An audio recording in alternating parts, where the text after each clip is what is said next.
Good day, students. You are welcome to yet another exciting topic, the second in the series of CRP 305, which is crop genetics and breeding. I still remain your facilitator, Alauddin Tunde, and today we'll be talking about quite a lot of things which are going to be very, very interesting. First of all, we want to know the characteristic differences between mitosis and meiosis, and we also want to know the scientific disciplines and terminologies in plant breeding. And talking about the disciplines, we'll be trying to tell you what geneticists do, botanists, the plant physiologist, agronomist, pathologist, and entomologist, and also this, we are not leaving out statistics and biochemistry. And we'll also be talking about the achievements of modern day plant breeders.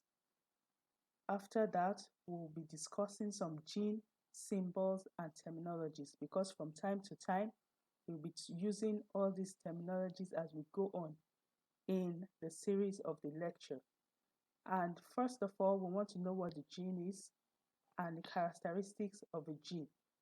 And we'll also go ahead to talk about phenotype, genotype, and quite a lot of terminologies. Also, we'll be talking about the father of genetics, which is Mendel, and his postulations. This lesson, this second topic, promises to be an exciting one, and I want you to just move along as we go on our journey ride. Thank you and God bless.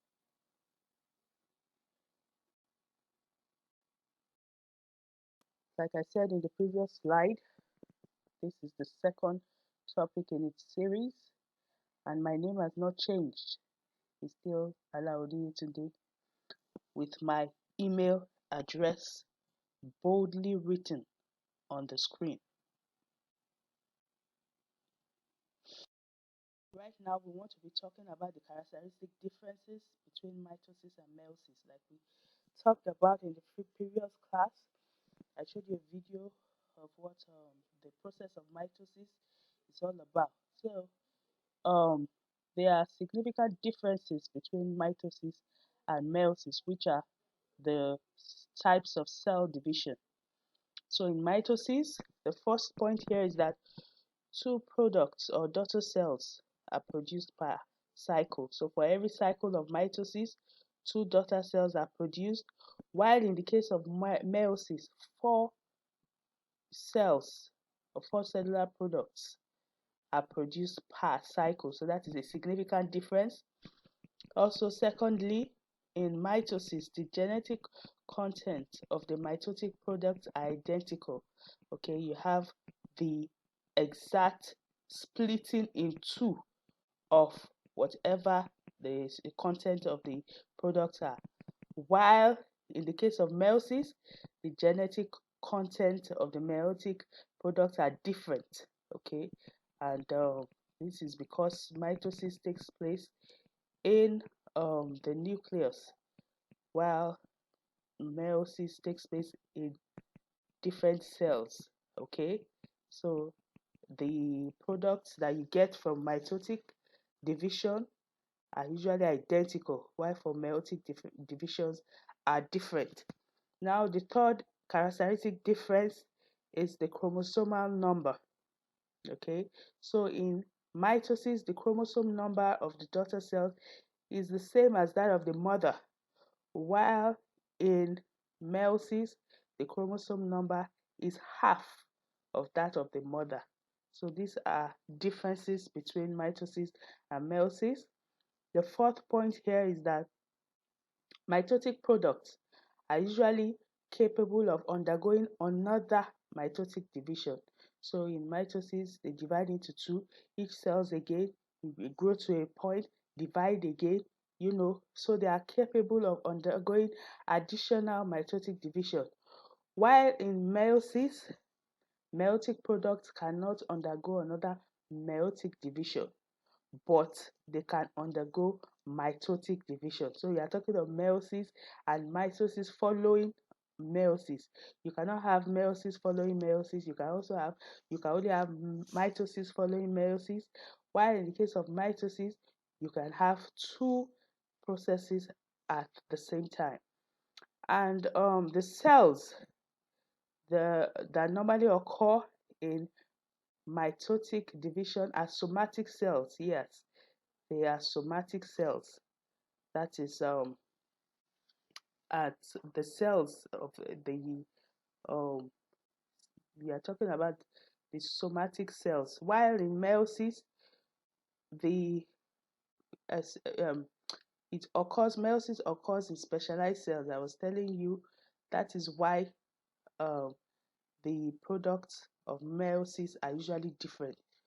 They occur in specialized cells like the gametes, that's the pollen grain and the ovary. That is where meiosis takes place. While for the mitosis, it takes place at the cellular level. So the final point here is that mitosis is associated with asexual reproduction and meiosis is associated with sexual reproduction. So these are the basic differences between mitosis and meiosis. Moving on to the next slide, we want to talk about scientific disciplines and technologies of plant breeding. Okay, plant breeding is just like a house, and in a house, you have various rooms in it. So when you're talking plant breeding, it is like a very wide context. So we want to talk about various disciplines that you can see, especially as students. Where do you want to end up? Which discipline? Because later on you will have to specialize. So where exactly do you want to choose to go? It's important to know that there are different disciplines, scientific disciplines under plant breeding. And some of these disciplines include genetics, we have agronomy, we have cytogenetics, molecular genetics, botany, plant physiology, biochemistry, plant pathology, entomology, statistics, and tissue culture. So these are the disciplines that you can get under plant breeding. So we want to try and explain some of them so that you'll be able to know what it means. What we'll be talking about is the genetics, and it's usually um, the principal scientific basis of modern plant breeding. So when you talk genetics, you're talking of manipulation of plants at the genetic level. That is what geneticists do. They manipulate plants at the genetics level. So it may be your area of interest, and some of the things they do there are gene coding, for example, gene action. These are things that you will know later on as you choose your pathway. There's no one that is not good, there's no one that is difficult, or there's no one that is easy. Of course, nothing good comes easy, but these are things that you should open your eyes to in case you want to specialize. So you have genetics. Another is botany, and it simply involves, you know, knowing the reproductive biology of plants as well as their taxonomic attributes. So botany is talking about the reproductive biology of plants and their taxonomic attributes. So that is the work of botanists. Plant physiology, and physiological processes underlying the various phenotypes observed in plants. Okay, when you're talking plant physiology, you want to know the performance of the physical aspects of the plant, how they perform. Talking about dry matter efficiency, economic yield. So that's what plant breeders manipulate plants for. They want to optimize these plants in these areas. So that is the work of the plant physiologists. The agronomists, and these are plant breeders that conduct their work in a controlled environment that is the greenhouse or the field environment. So what an agronomist does is that, or what they normally do is that they kind of produce crops, they manage the soils, and then they make the crops to grow at their maximum by manipulating the soil. Okay, so it's the art of science of producing and managing soils, and it will help the plant breeder to be able to use appropriate cultural conditions for the soil. So that is the work of an agronomist. But pathology and entomology, we are going deeper into plant breeding because this one talks about the disease resistance. Pathology talks about diseases, and entomology is about insects. So they go hand in hand, insects and diseases. So, and since disease is a major aspect of crop production, you want to know how to be able to control these diseases and how to be able to optimize the plant growth, even in the presence of this pest. So that's the work of the pathologist and the entomologist.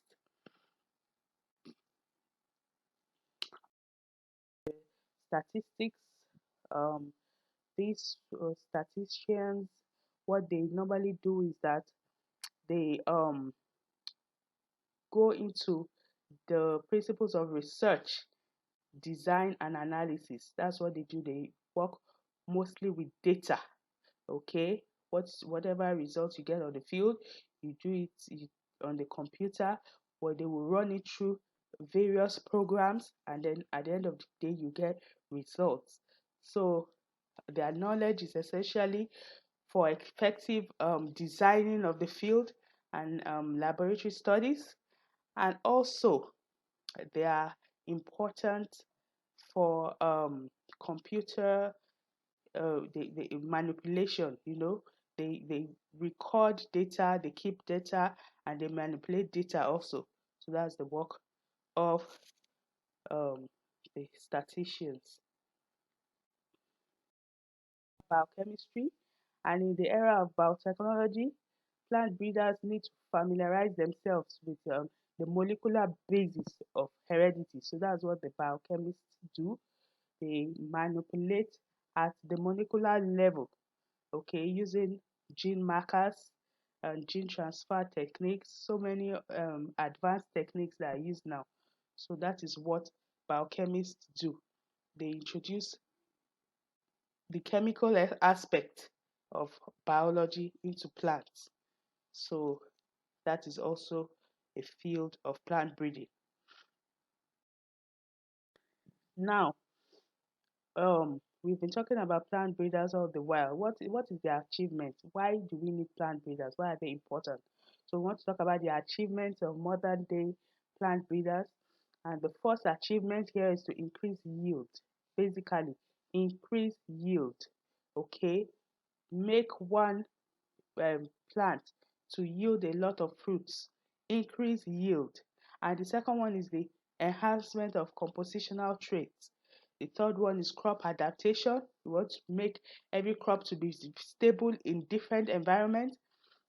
And fourthly is the impact on the crop production system. So these are the achievements of modern day plant breeders. Right now, the first class activity that we'll be talking about is I want you to state 5 differences between mitosis and meiosis, and then I want you to list any 5 scientific disciplines in plant breeding and describe any 3. Then, who is a geneticist? Highlight 4 achievements of modern day plant breeders. So I'll just give you like 10 to 15 seconds to just try and answer these questions on your own.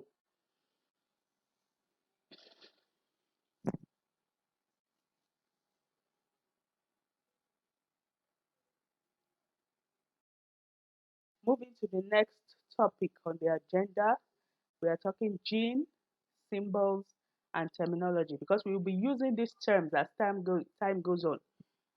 There are some terms that you use as plant breeders. The first one is gene. Okay, you have been hearing gene. What is this gene? Okay, gene is simply the hereditary unit which is transmitted from parent to offspring from one generation to the next. That thing that your father passes on to you as a son or daughter, or your mother transfers to you, is the gene. Okay, and it's usually half in half. So these genes reside along a long molecule, a long complex double helix molecule that is called the DNA, the deoxyribose nucleic acid. That is where the genes reside. And the DNA, in conjunction with a protein matrix, like I said, forms nuclear proteins. Okay, this is more complex than you think, and they become organized into structures called chromosomes, and these chromosomes are found in the nucleus of the cell. So we talked about cell in the last class. You know where the nucleus is in the center. So this is where these chromosomes are. Okay, so the genes live or reside on the DNA, and the DNA is in the chromosome, and the chromosome is in the nucleus of the cell. So that is it about gene. We have characteristics of gene. There should be a picture here. I don't know how I omitted it. I'll check it later. Okay, we have gene characteristics, of course. Genes are hereditary units, like I said, and they are transmitted from the parent to the offspring from one generation to the next. And like I said, the second point is they reside on a long molecule called the deoxyribonucleic acid. And this DNA, they are proteins which make up the chromosomes. And these chromosomes are found in the nucleus of the cell. So these are characteristics of a gene. It is transmitted from one generation to the next. It resides on a long molecule called the DNA, and the DNA make up the chromosomes, which are found in the nucleus of the cell.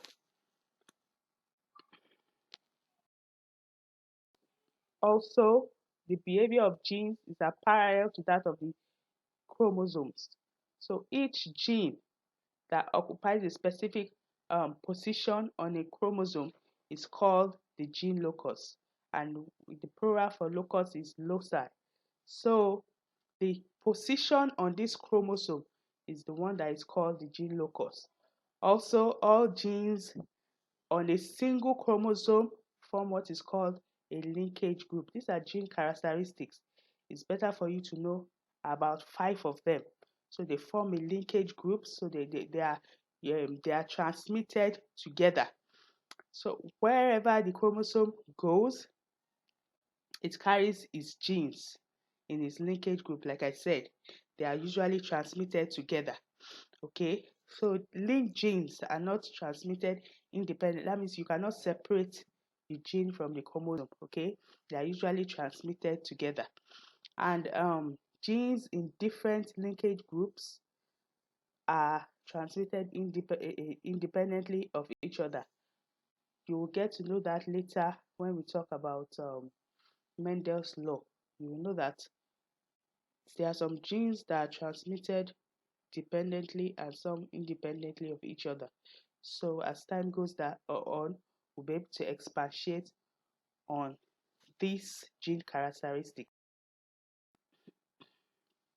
The next one we'll be talking about is the phenotype, and this simply is the external appearance of the individual or plant, which distinguishes it from other species of plant. When you see maize, you know that this is maize because of the phenotype, how it looks. When you see beans, you know this is beans because of the outward appearance. So that is just simply the phenotype. And there's a small formula here, like we talked about in the last class. VP, which is the phenotypic variance, is equal to the genotypic variance plus environment plus interaction. So that is that about the phenotype.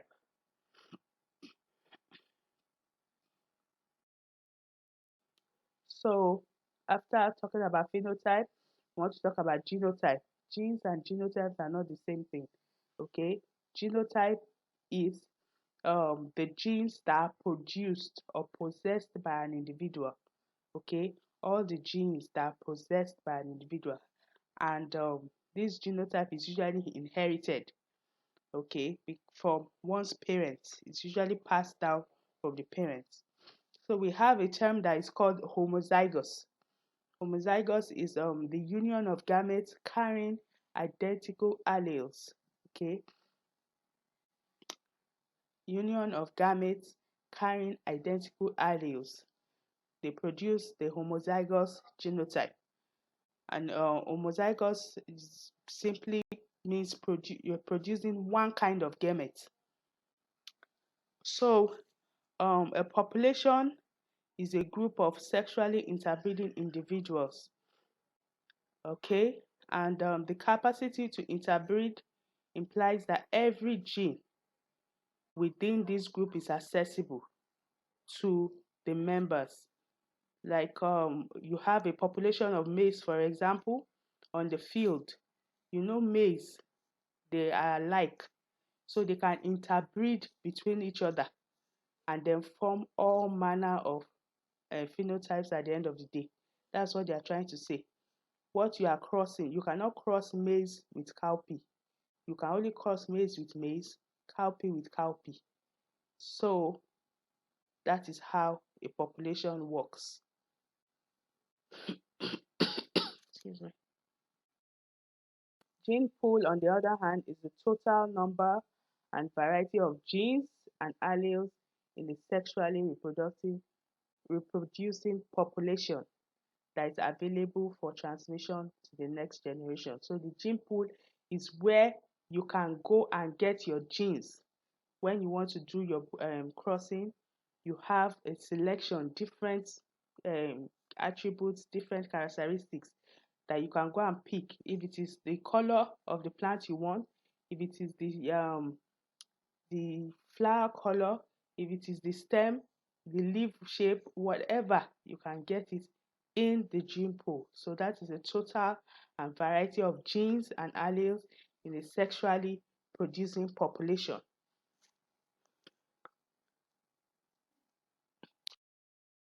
Slide. We want to talk about homozygous now. We talked about it briefly before, but just to be clear, homozygous is a union of gametes carrying identical alleles.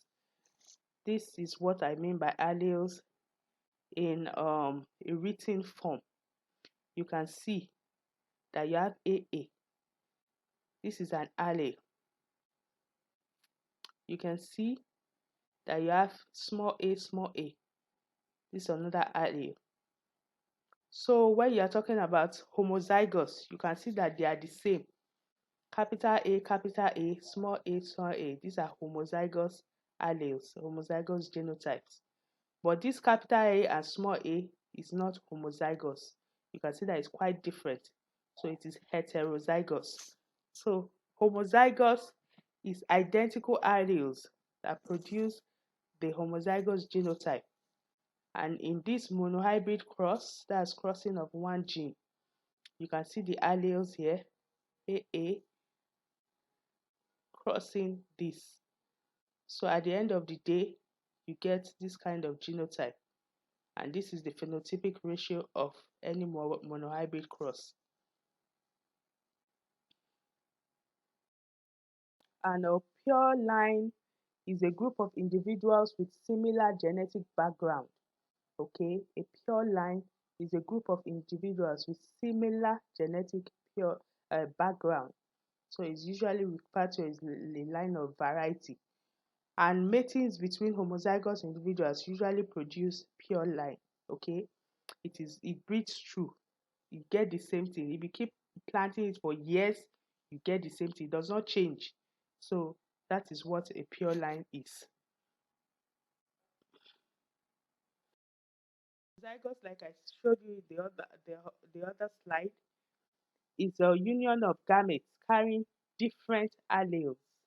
Different alleles. You can see the capital B and the small b, that is heterozygous in nature. While for the capital B, small b, you can see that it's homozygous. Okay, so different kinds of gametes are produced by the heterozygote individual during gametogenesis. We also want to talk about the dominant and recessive gene. And when you talk about dominant,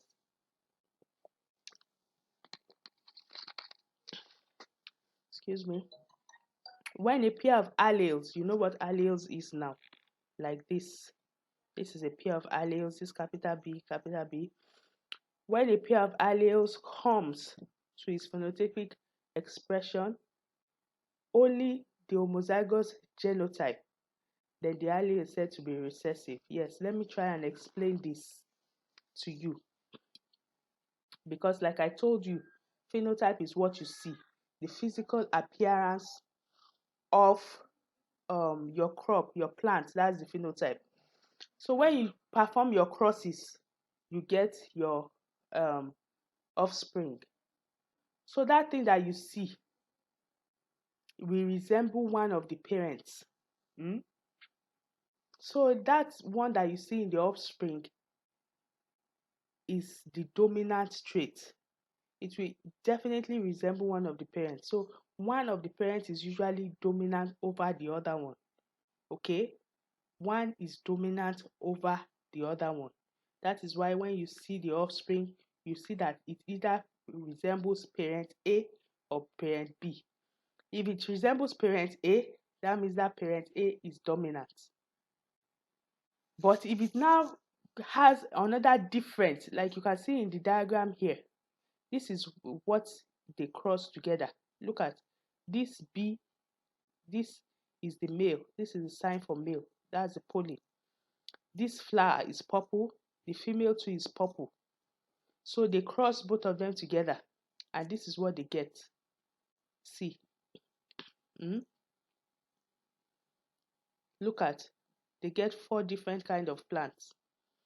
Out of the 4, 3 of them resemble the parents. So these 3 are dominant traits. You can see this 4th one that is different. It's different and it is the least. It's just 1 out of 4. Just 1 over 4. So this one now is what is called recessive. Okay? So only homozygous genotype, when a pair of alleles come to its phenotypic expression, only in the homozygous genotype, then it is recessive, like this.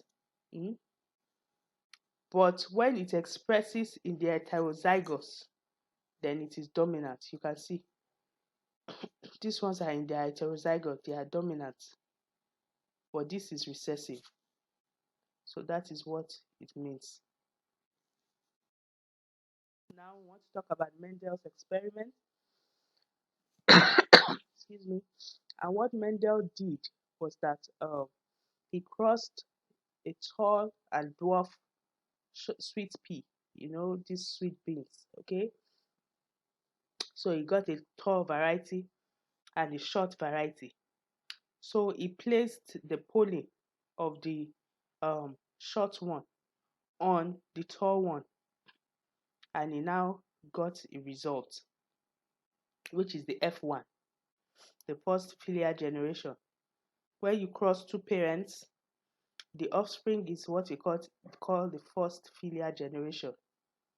So the seeds now were all tall. You know, he crossed a tall and a dwarf. At the end of the day, he saw that all the seeds were all tall. He was now wondering that what happened.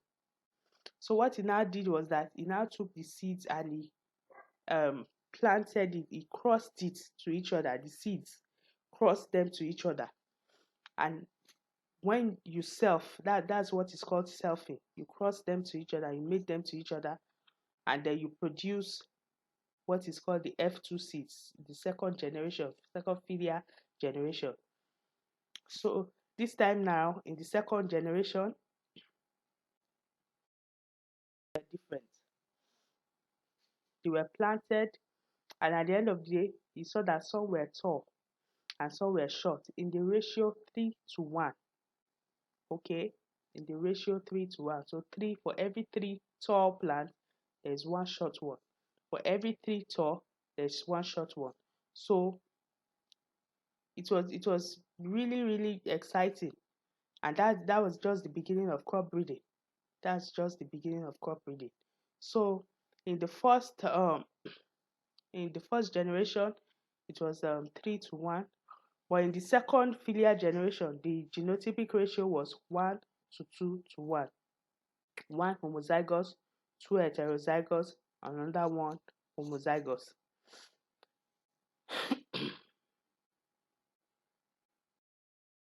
That's just the summary of what Mendel did. However, it has some principles. Okay, and the first one is the principle of segregation. Hmm? He came up with two postulations. The first one is the principle of segregation, and he said only one allelic form of gene is transmitted through a gamete to an offspring. Only one allelic form of gene is usually transmitted. That is what he found at the end of the day. For example, a plant with a factor or gene for round-shaped seeds, and another one for wrinkled-shaped seeds.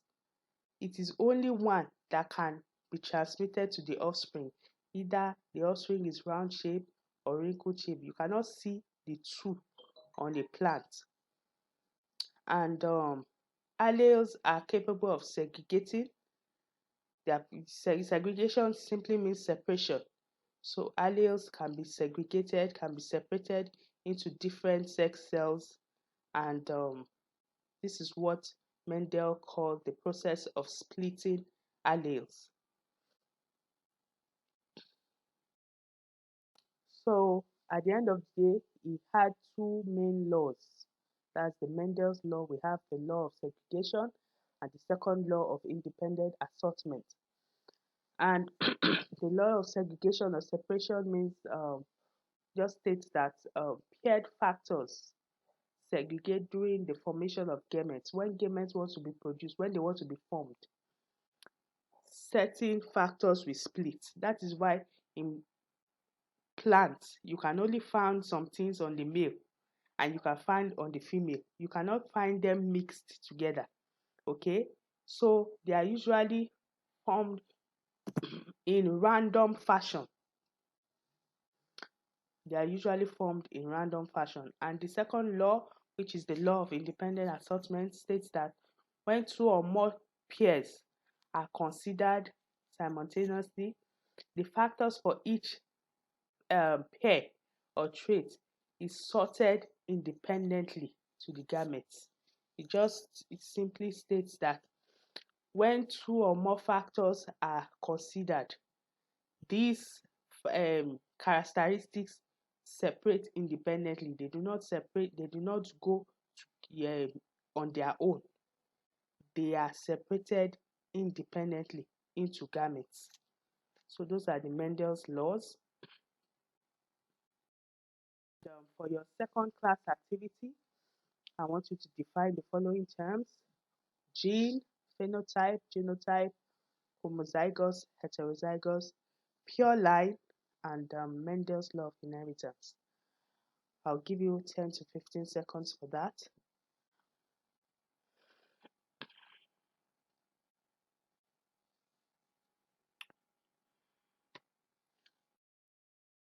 We have come to the end of the class today, and I hope it was quite enlightening and interesting.